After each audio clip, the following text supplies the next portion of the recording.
Section 1 of A Year Amongst the Persians by Edward Granville Browne. Recording by Nicholas James Bridgewater.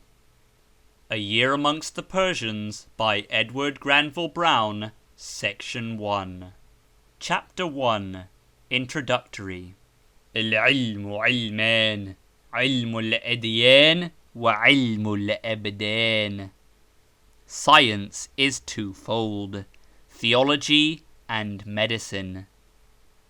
I have so often been asked how I first came to occupy myself with the study of Eastern languages, that I have decided to devote the opening chapter of this book to answering this question, and to describing as succinctly as possible the process by which, not without difficulty and occasional discouragement, I succeeded, ere I ever set foot in Persia, in obtaining a sufficient mastery over the Persian tongue to enable me to employ it with some facility as an instrument of conversation, and to explore with pleasure and profit the enchanted realms of its vast and varied literature.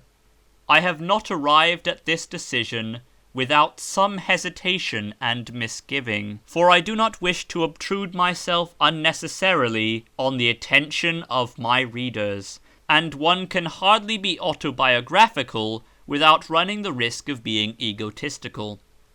But then the same thing applies with equal force to all descriptions intended for publication of any part of one's personal experiences, such for instance as one's own travels. Believing that the observations, impressions, and experiences of my 12-month sojourn in Persia during the years 1887 to 8 may be of interest to others besides myself, I have at length determined to publish them.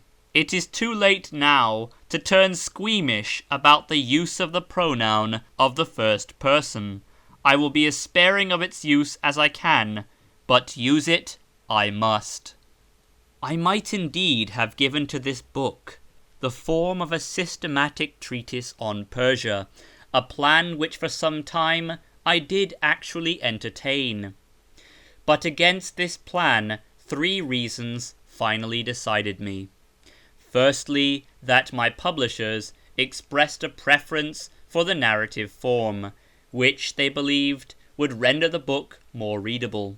Secondly, that for the more ambitious project of writing a systematic treatise, I did not feel myself prepared, and could not prepare myself without the expenditure of time only to be obtained by the sacrifice of other work which seemed to me of greater importance. Thirdly, that the recent publication of the Honourable G. N. Curzon's encyclopedic work on Persia will, for some time to come, prevent any similar attempt on the part of anyone else who is not either remarkably rash or exceedingly well informed. Moreover, the question, what first made you take up Persian, when addressed to an Englishman who is neither engaged in nor destined for an Eastern career, deserves an answer.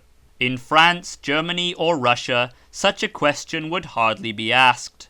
But in England, a knowledge of Eastern languages is no stepping stone to diplomatic employment in Eastern countries. And though there exist in the universities and the British Museum posts more desirable than this to the student of Oriental languages, such posts are few, and when vacant, hotly competed for. In spite of every discouragement, there are, I rejoice to say, almost every year, a few young Englishmen who, actuated solely by love of knowledge and desire to extend the frontiers of science in a domain which still contains vast tracts of unexplored country, devote themselves to this study. To them, too often have I had to repeat the words of warning given to me by my honoured friend and teacher, the late Dr. William Wright, an Arabic scholar whom not Cambridge or England only, but Europe mourns with heartfelt sorrow and remembers with legitimate pride. It was in the year 1884, so far as I remember. I was leaving Cambridge with mingled feelings of sorrow and of hope. Sorrow, because I was to bid farewell, forever, as I then expected, to the university and the college to which I owe a debt of gratitude beyond the power of words to describe. Hope, because the honours I had just gained in the Indian languages tripos made me sanguine of obtaining some employment which would enable me to pursue with advantage and success a study to which I was devotedly attached, and which even medicine, for which I was then destined, with all its charms and far-reaching interests, could not rival in my affections. This hope, in answer to an inquiry as to what I intended to do on leaving Cambridge, I one day confided to Dr. Wright. No one, as I well knew, could better sympathise with it or gauge its chances of fulfilment. And from no one could I look for kinder, wiser, and more prudent counsel. And this was the advice he gave me. If, said he, you have private means which render you independent of a profession, then pursue your Oriental studies, and fear not that they will disappoint you, or fail to return you a rich reward of happiness and honour. But if you cannot afford to do this, and are obliged to consider how you may earn a livelihood, then devote yourself wholly to medicine, and abandon, save as a relaxation for your leisure moments, the pursuit of Oriental letters. The posts for which such knowledge will fit you are few, and, for the most part, poorly endowed. Neither can you hope to obtain them till you have worked and waited for many years. And from the government you must look for nothing, for it has long shown, and still continues to show, an increasing indisposition to offer the slightest encouragement to the study of Eastern languages. A rare piece of good fortune has in my case falsified a prediction of which Dr. Wright himself, though I knew it not till long afterwards, did all in his power to avert the accomplishment. But in general it still holds true, and I write these words not for myself, but for those young English Orientalists whose disappointments, struggles, and unfulfilled though legitimate hopes I have so often been compelled to watch with keen but impotent sorrow and sympathy. Often I reflect with bitterness that England, though more directly interested in the East than any other European country save Russia, not only offers less encouragement to her sons to engage in the study of Oriental languages than any other great European nation, but can find no employment even for those few who, notwithstanding every discouragement, are impelled by their own inclination to this study, and who, by diligence, zeal, and natural aptitude, attain proficiency therein. How different is it in France!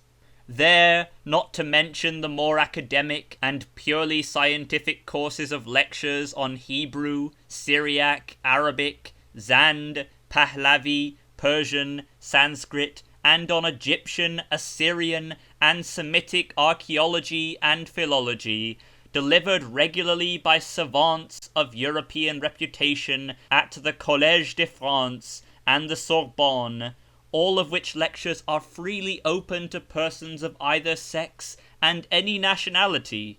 There is a special school of Oriental languages, now within a year or two of its centenary, where practical instruction of the best imaginable kind is given, also gratuitously, by European professors, assisted in most cases by native répétiteurs in literary and colloquial Arabic, Persian, Turkish, Malay, Javanese, Armenian, modern Greek, Chinese, Japanese, Annamite, Hindustani, Tamil, Russian and Romanian, as well as in the geography, history, and jurisprudence of the states of the extreme East. To these lectures, the best, I repeat, without fear of contradiction, which can be imagined, any student, French or foreign, is admitted free of charge. And any student who has followed them diligently for 3 years and passed the periodical examinations to the satisfaction of his teachers, provided that he be a French subject, may confidently reckon on receiving, sooner or later, from the government such employment as his tastes, training, and attainments have fitted him for. The manifold advantages of this admirable system, alike to the state and the individual, must be obvious to the most obtuse, and need no demonstration. All honour to France for the signal services which she has rendered to the cause of learning. May she long maintain that position of eminence in science which she has so nobly won, and which she so deservedly occupies. And to us English too, may she become, in this respect at least, an exemplar and a pattern. Now, having unburdened my mind on this matter, I will recount briefly how I came to devote myself to the study of Oriental languages. I was originally destined to become an engineer, and therefore, partly because, at any rate 16 years ago, the teaching of the modern side was still in a most rudimentary state, partly because I most eagerly desired emancipation from a life entirely uncongenial to me, I left school at the age of 15½ with little knowledge and less love of Latin and Greek. I have since then learned better to appreciate the value of these languages and to regret the slenderness of my classical attainments. Yet the method according to which they are generally taught in English public schools is so unattractive and, in my opinion, so inefficient that had I been subjected to it much longer, I should probably have come to loathe all foreign languages, and to shudder at the very sight of a grammar. It is a good thing for the student of a language to study its grammar when he has learned to read and understand it, just as it is a good thing for an artist to study the anatomy of the human body when he has learned to sketch a figure or catch the expression of a face. But for one to seek to obtain a mastery over a language by learning rules of accidence and syntax is as though he should regard the dissecting room as the single and sufficient portal of entrance to the academy. How little a knowledge of grammar has to do with the facility in the use of language is shown by the fact that comparatively few have studied the grammar of that language over which they have the greatest mastery, while amongst all the Latin and Greek scholars in this country, those who could make an extempore speech, dash off an impromptu note, or carry on a sustained conversation in either language, are in a small minority. Then, amongst other evil things connected with it, is the magnificent contempt for all non-English systems of pronunciation which the ordinary public school system of teaching Latin and Greek encourages.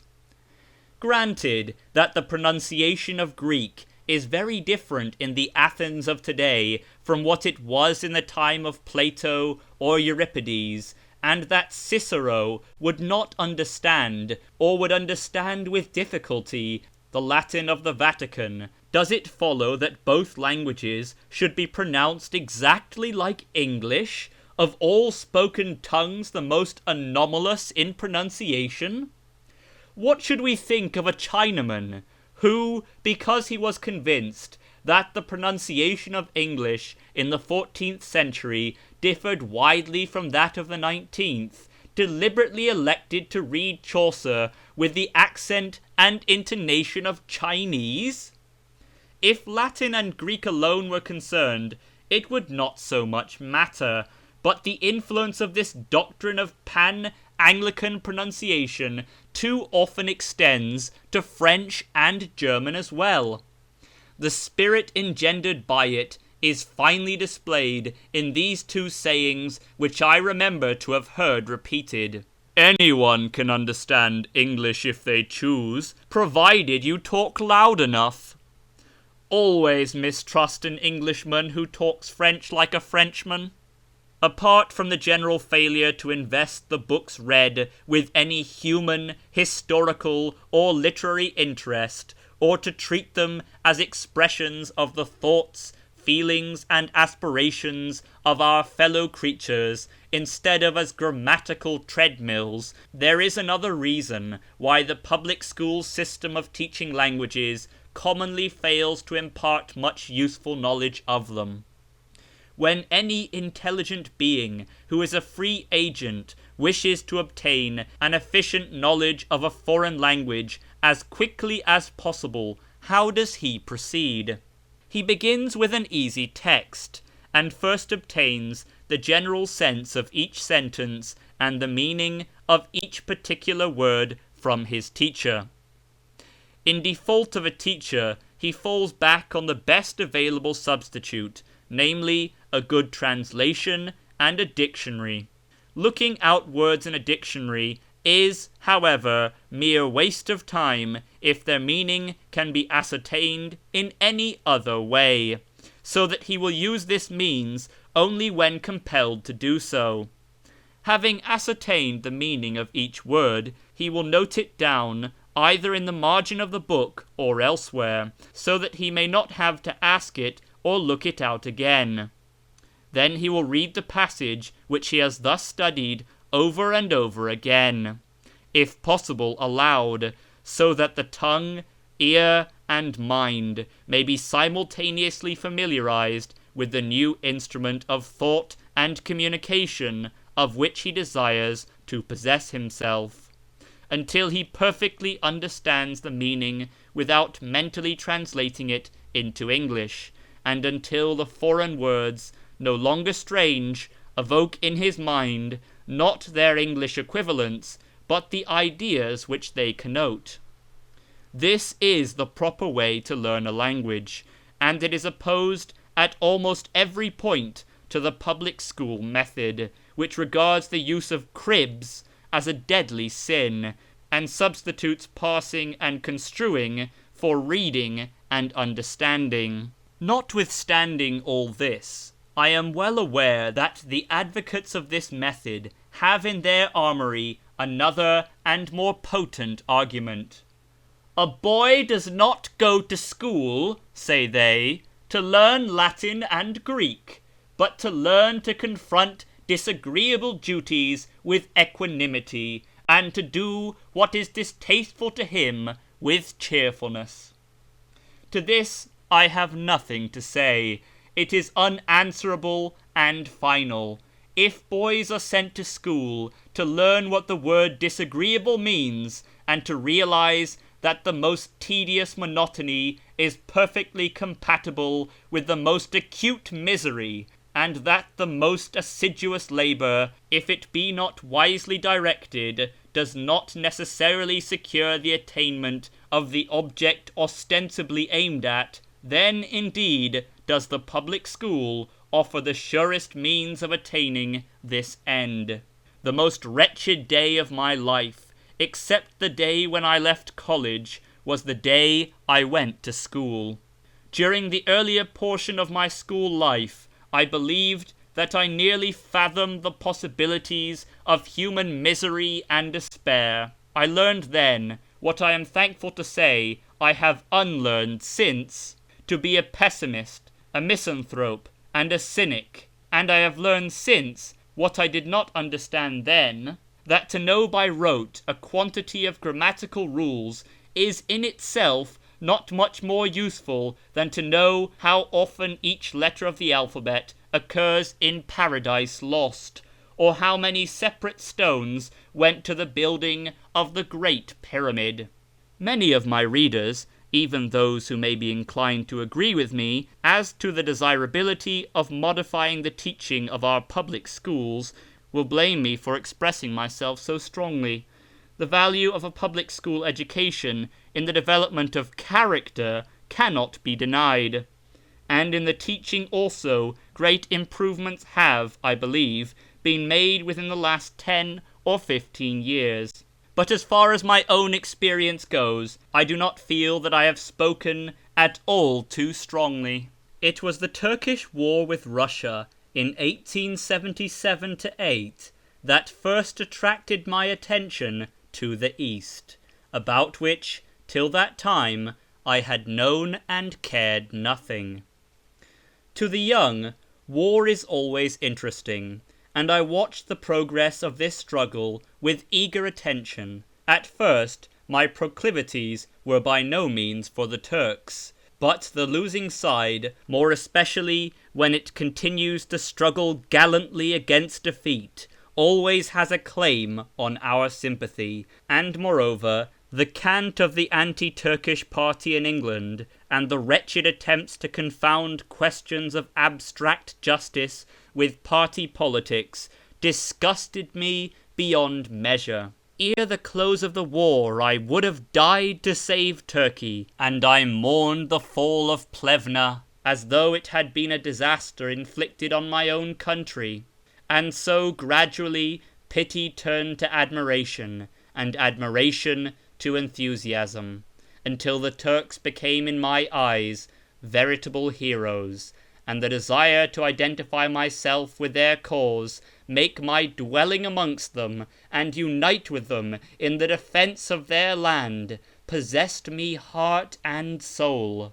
At the age of 16, such enthusiasm more easily establishes itself in the heart, and, while it lasts, for it often fades as quickly as it bloomed, exercises a more absolute and uncontrolled sway over the mind than at a more advanced age.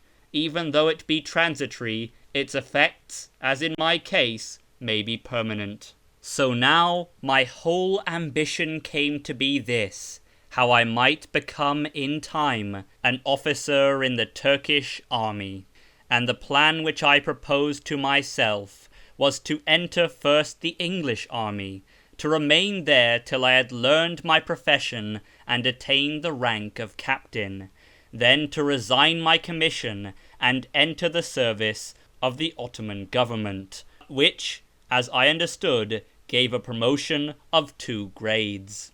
So wild a project will doubtless move many of my readers to mirth and some to indignation, but such as it was for a time paramount in my mind, and its influence outlived it.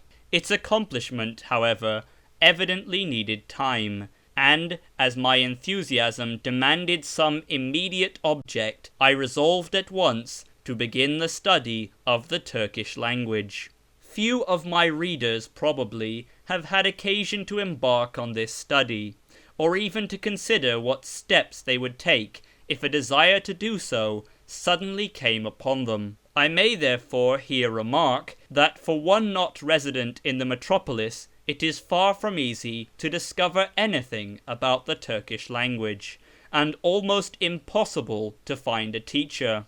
However, after much seeking and many enquiries, I succeeded in obtaining a copy of Barker's Turkish Grammar. Into this I plunged with enthusiasm. I learned Turkish verbs in the old school fashion, and blundered through the pleasantries of Hoja Nasruddin Effendi. But so ignorant was I, and so involved is the Ottoman construction, that it took me some time to discover that the language is written from right to left, while, true to the Pan-Anglican system on which I have already animadverted, I read my Turkish as though it had been English, pronouncing, for example, the article bir and the substantive ber exactly the same, as though both, instead of neither, rhymed with the English words fur and fur. And so I bungled on for a while, making slow but steady progress, and wasting much time, but with undiminished enthusiasm, for which I was presently rewarded by discovering a teacher.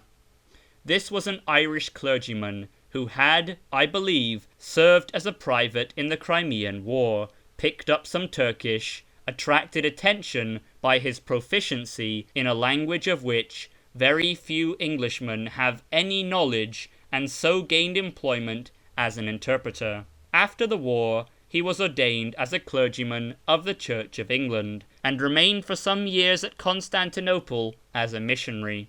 I do not know how his work prospered, but if he succeeded in winning from the Turks half the sympathy and love with which they inspired him, his success must have been great indeed.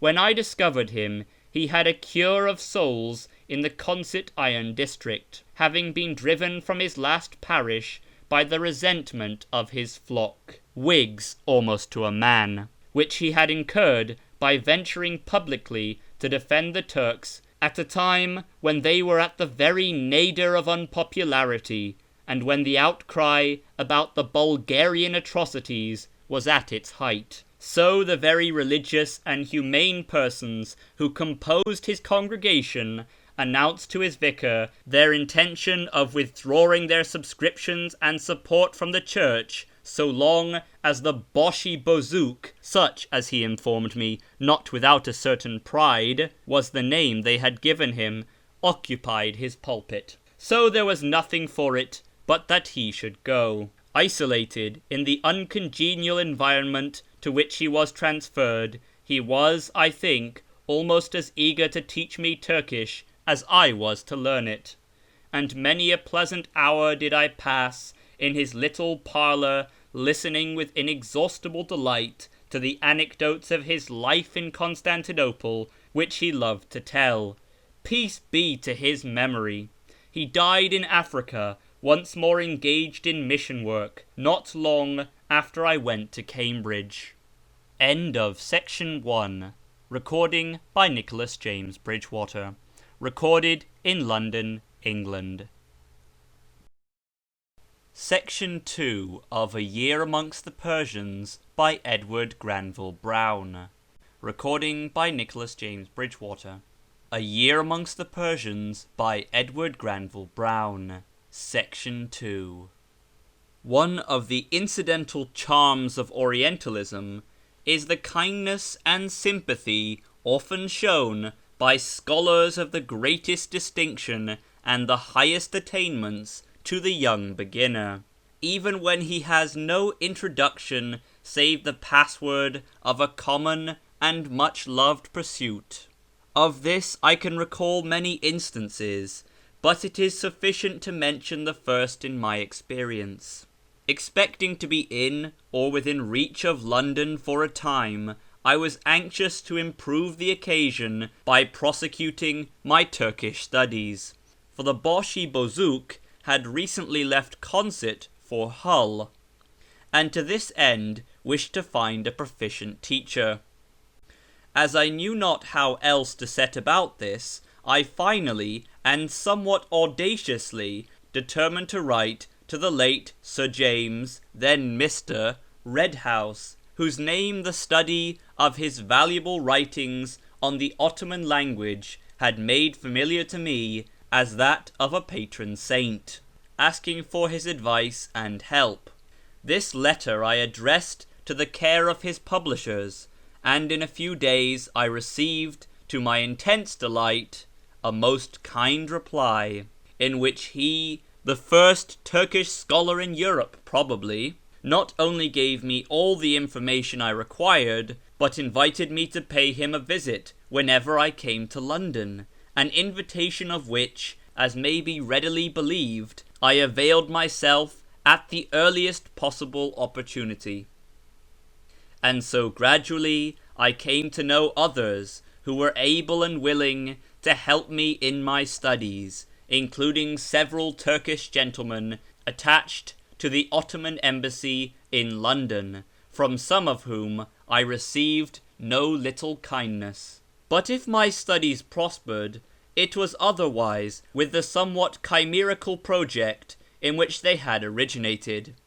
My father did not wish me to enter the army, but proposed medicine as an alternative to engineering. As the former profession seemed more compatible with my aspirations than the latter, I eagerly accepted his offer. A few days after this decision had been arrived at, he consulted an eminent physician, who was one of his oldest friends, as to my future education. "If you wanted to make your son a doctor," said my father, "where would you send him?" And the answer, given without a moment's hesitation, was to Cambridge. So to Cambridge I went in October 1879, which date marks for me the beginning of a new and most happy era of life. For I suppose that a man who cannot be happy at the university must be incapable of happiness. Here my medical studies occupied, of course, the major part of my time and attention, and that right pleasantly, for apart from their intrinsic interest, the teaching was masterly, and even subjects at first repellent can be made attractive when taught by a master possessed of grasp, eloquence, and enthusiasm, just as a teacher who lacks these qualities will make the most interesting subjects appear devoid of charm. Yet still I found time to devote to Eastern languages. Turkish, it is true, was not then to be had at Cambridge, but I had already discovered that for further progress in this, some knowledge of Arabic and Persian was requisite, and to these I determined to turn my attention. During my first year, I therefore began to study Arabic with the late Professor Palmer, whose extraordinary and varied abilities are too well known to need any celebration on my part. No man had a higher ideal of knowledge in the matter of languages, and, as I believe, sounder views as to the method of learning them. These views I have already set forth substantially and summarily, and I will therefore say no more about them in this place, save that I absorbed them greedily, and derived from them no small advantage, learning by their application more of Arabic in one term than I had learned of Latin or Greek during 5.5 years, and this notwithstanding the fact that I could devote to it only a small portion of my time. I began Persian in the long vacation of 1880. Neither Professor Palmer nor Professor Cowell was resident in Cambridge at that time, but I obtained the assistance of an undergraduate of Indian nationality, who, though the son of Hindu parents converted to Christianity, had an excellent knowledge not only of Persian and Sanskrit, but of Arabic. To this knowledge, which was my admiration and envy, he, for his part, seemed to attach little importance. All his pride was in playing the fiddle, on which, so far as I could judge, he was a very indifferent performer. But as it gave him pleasure to have a listener, a kind of tacit understanding grew up that when he had helped me for an hour to read the Golestan, I in return should sit and listen for a while to his fiddling, which I did with such appearance of pleasure as I could command. For 2 years after this, that is to say, till I took my degree, such work as I did in Persian and Arabic was done chiefly by myself, though I managed to run up to London for an afternoon once a fortnight or so for a Turkish lesson, till the Lent term of 1881, when the paramount claims of that most exacting of taskmasters, the river, took from me for some weeks the right to call my afternoons my own. And when the Lent races were over, I had to think seriously about my approaching tripos. while a promise made to me by my father that if I succeeded in passing both it and the examination for the second MB at the end of my third year, that is, in June 1882, I should spend 2 months of the succeeding long vacation in Constantinople, determined me to exert all my efforts to win this dazzling bribe. This resolution cost me a great deal, but I was amply rewarded for my self-denial when, in July 1882, I at length beheld the minarets of Stamboul, and heard the muezzin call the true believers to prayer. I have heard people express themselves as disappointed with Constantinople. I suppose that, wherever one goes, one sees in great measure what one expects to see, because there is good and evil in all things, and the eye discerns but one when the mind is occupied by a preconceived idea. But I at least suffered no disenchantment, and returned to England with my enthusiasm for the East not merely undiminished, but, if possible, intensified. The 2 succeeding years were years of undiluted pleasure, for I was still at Cambridge, and was now able to devote my whole time to the study of Oriental languages.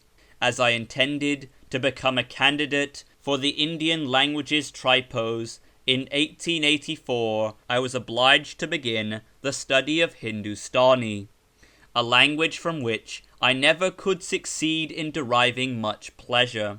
During this period I became acquainted with a very learned but very eccentric old Persian, Mirza Muhammad Baqir, of Bavá'í in Fars, surnamed Ibrahim Jan Mu'attar. Having wandered through half the world, learned well half a dozen languages, and been successively a Shiite Mohammedan, a dervish, a Christian, an atheist, and a Jew, he had finished by elaborating a religious system of his own, which he called Islamo-Christianity, to the celebration, I can hardly say the elucidation, of which in English tracts and Persian poems composed in the most bizarre style he devoted the greater part of his time, talents, and money. He was in every way a most remarkable man, and one it was impossible not to respect and like, in spite of his appalling loquacity, his unreason, his disputatiousness, his utter impracticability. I never saw anyone who lived so entirely in a fantastic, ideal world of his own creation.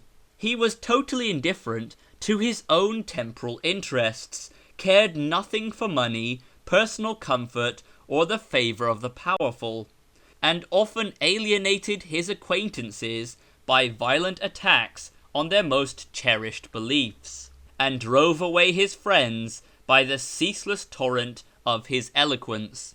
He lived in a squalid little room in Limehouse, surrounded by piles of dusty books, mostly theological treatises in Persian and Arabic, with a sprinkling of Hebrew and English volumes, amongst which last Carlyle's Sartor Resartus and Heroes and Hero Worship occupied the place of honour. Of these, however, he made but little use, for he generally wrote when alone, and talked when he could get anyone to listen to him.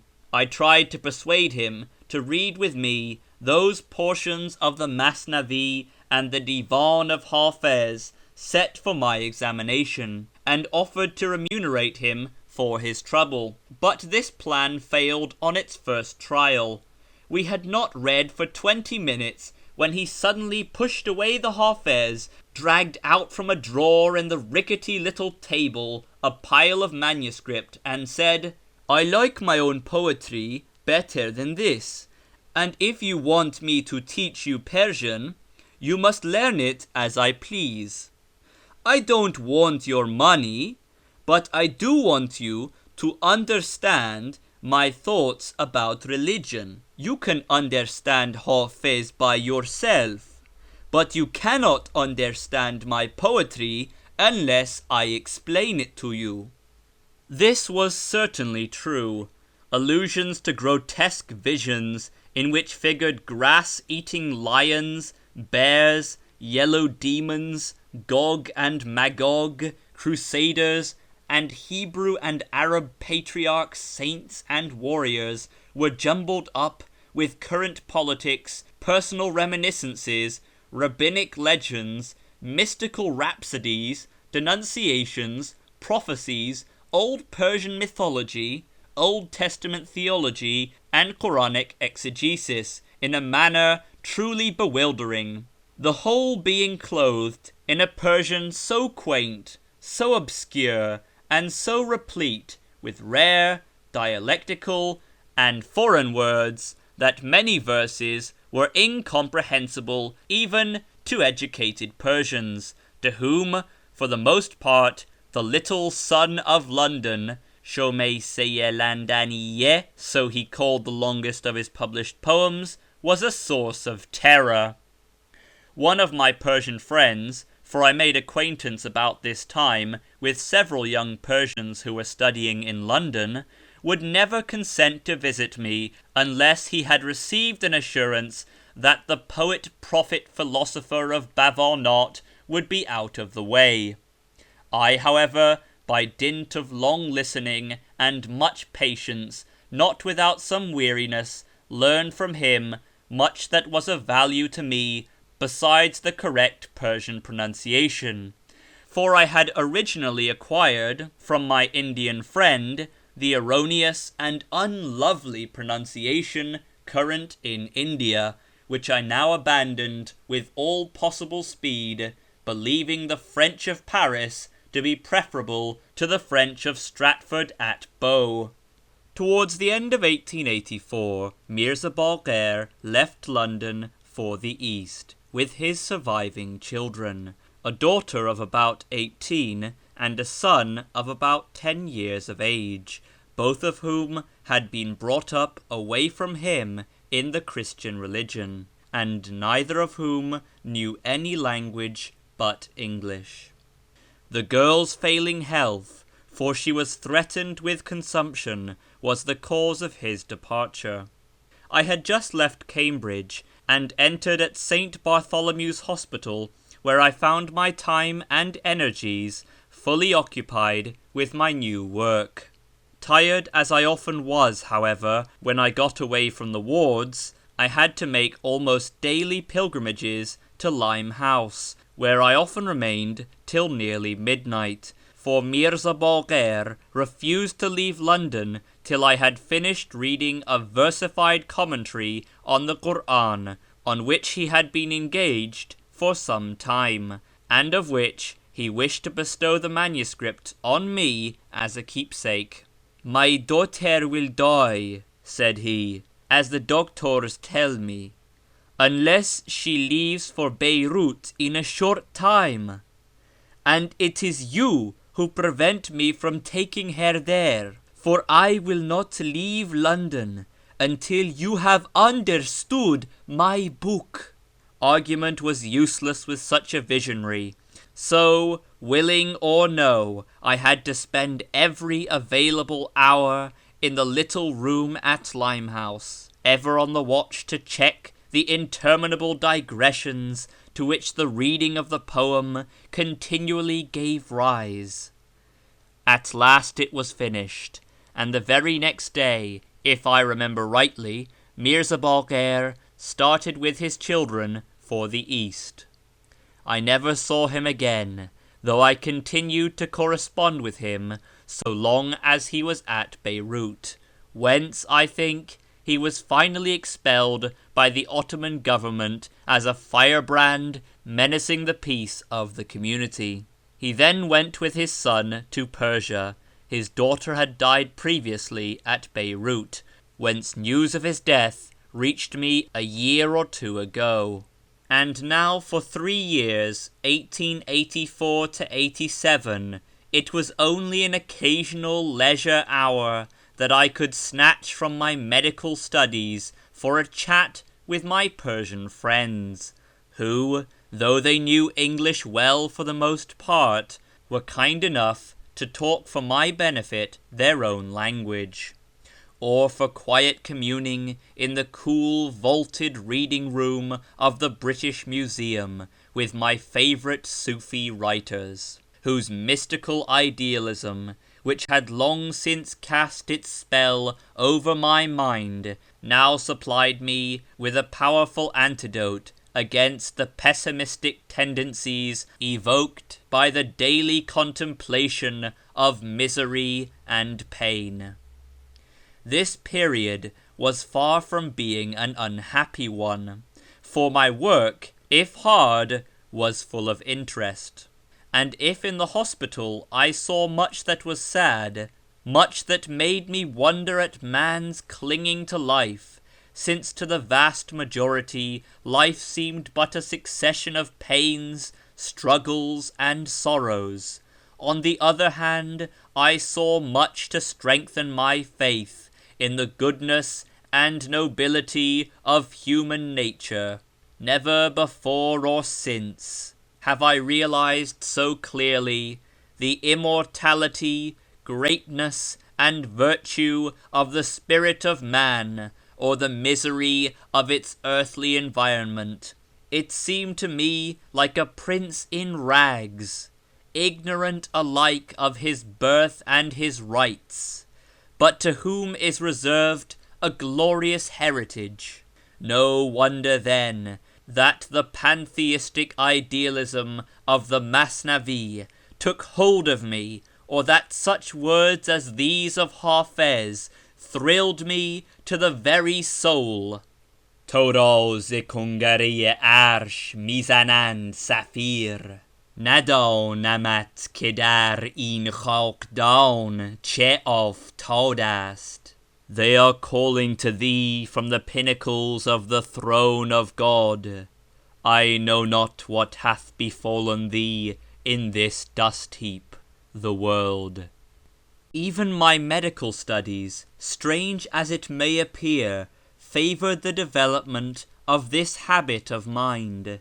For physiology, when it does not encourage materialism, encourages mysticism.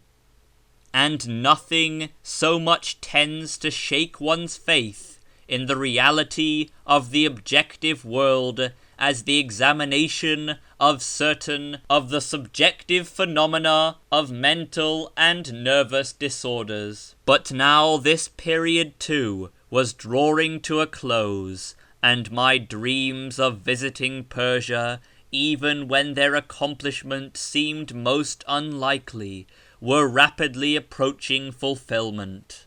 The hopes with which I had left Cambridge had been damped by repeated disappointments.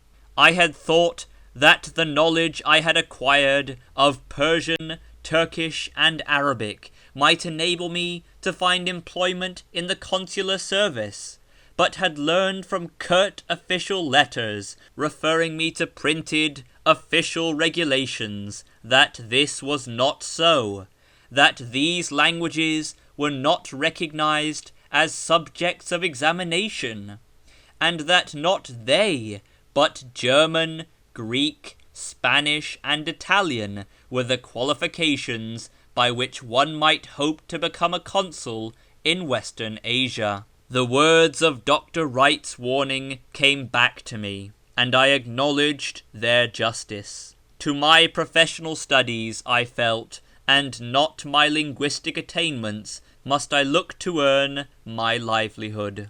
I had passed my final examinations at the College of Surgeons, the College of Physicians, and the University of Cambridge, received from the two former with a sense of exultation which I well remember, the diplomas authorizing me to practice, and was beginning to consider what my next step should be when the luck of which I had despaired came to me at last.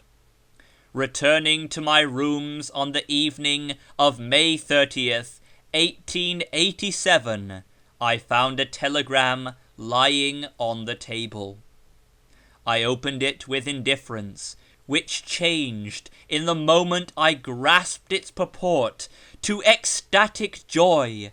I had that day been elected a fellow of my college. End of section 2. End of chapter 1. Introductory. Recording by Nicholas James Bridgewater. Recorded in London, England.